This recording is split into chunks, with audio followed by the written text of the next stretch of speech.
Hi, I'm Phil Bolyard with Appalachian Orchard Company in Martinsburg, West Virginia, Berkeley County. My wife and I and our my father-in-law run Appalachian Orchard together. We're about 550 acre apple orchard. So now I know how we do apples is a little different than maybe you would want to do it, but anyone can grow apples. Start with preparing the land. You gotta get it tilled up, pick your varieties that you want.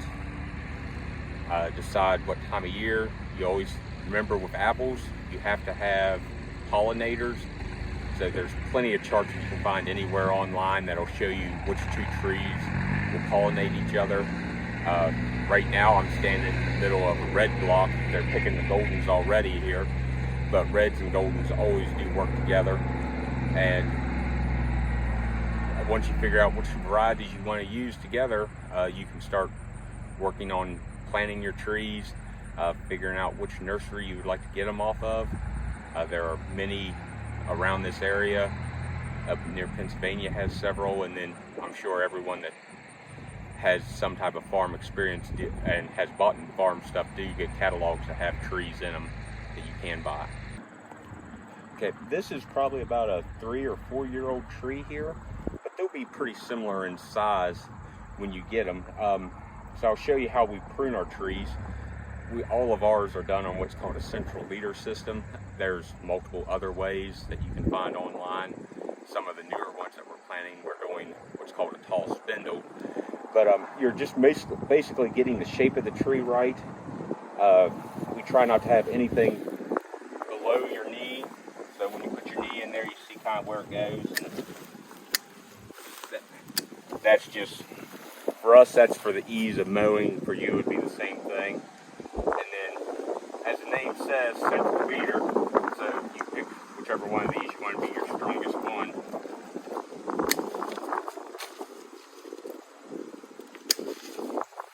And then you always just nip the tip of it off, because there's always going to be a bud up there that if something would happen, it would set an apple, will bend it over and can cause your top to break out. And then after that, you're just kind of spreading your limbs out. You got too many going in the exact same direction. You just have to get rid of some of them. Anything you're seeing very straight up or straight down is going to be a waste of a limb.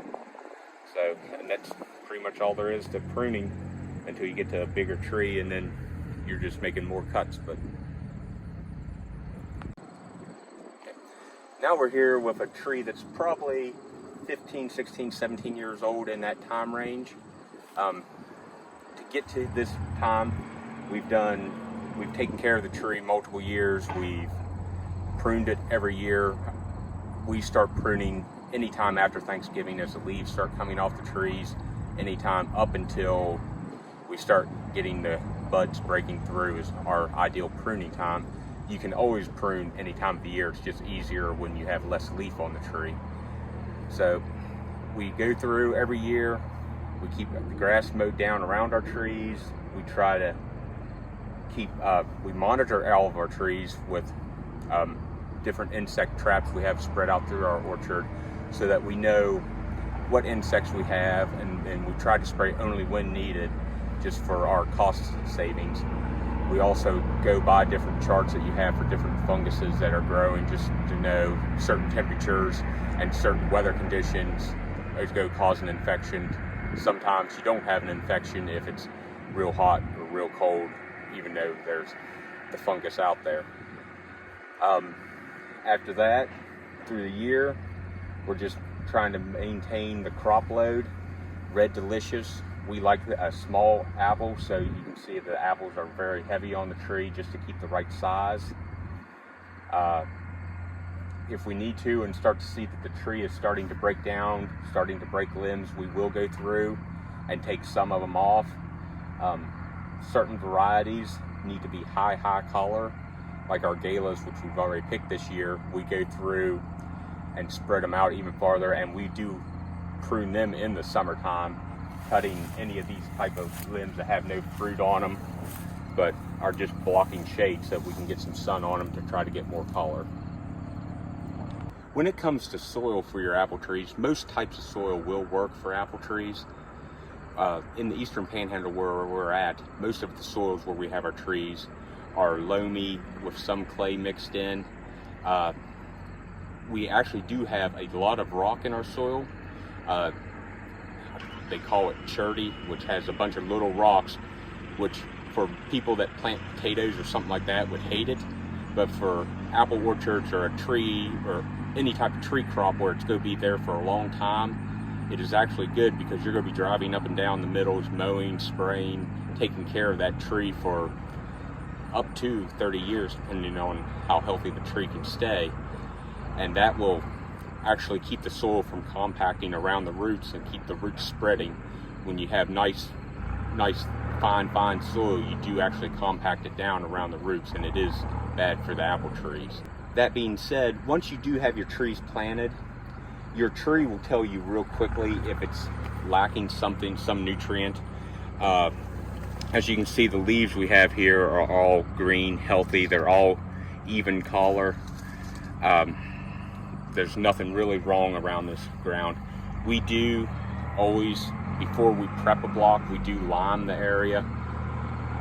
We then always do, like I just said, triple 19 fertilizer on the ground, just to get the ground prepped to try to get some vigor in the younger trees, get the roots going faster. And then as the tree gets older, mostly we leave it alone, other than checking the leaves every once in a while. If you start seeing leaves on your trees like these that have some yellowing on them or any type of discoloring or just getting to a light, uglier green, is telling you something that you have some type of nutrient deficiency in the soil. And any of your local extension agents has always been willing to help us with taking soil samples. WVU has helped us, Penn State has helped us, Virginia Tech has helped us. Those are just some of the universities that we work with, to either take a soil sample to see if we're lacking something that we need to do a special type of fertilizer in an area, or by doing a leaf sample where they will see through the leaf what we're missing and see what we need to do. And we can either put on the fertilizer or the nutrient either through a foliar spray with our sprayers, or we can do it in the springtime with a fertilizer. Here we are in one of our orchards. We're picking some of our Golden Delicious trees. Picking for anyone is about the same. We just do it on a larger scale than you would be. But we're using ladders, we're using our picking sacks, picking our apples. We're going quickly, but if you could slow it down, you would notice that they are using their hands very gently.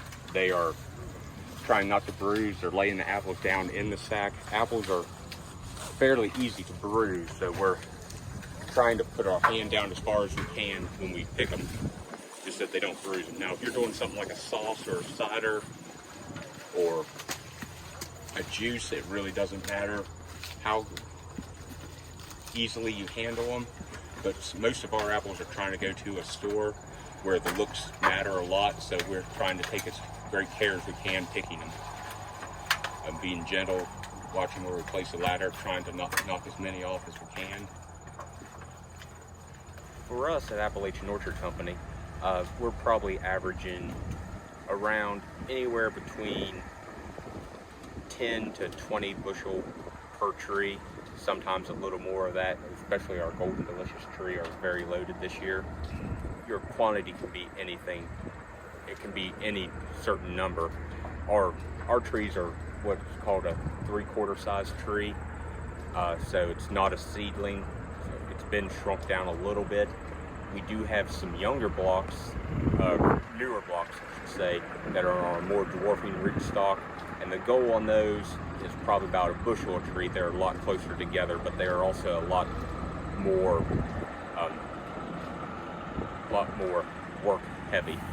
You have to have a trellis. They're not freestanding. Our trees are all freestanding. They should very seldom ever be bothered with in a windstorm, even when they do have a heavy load of fruit on them.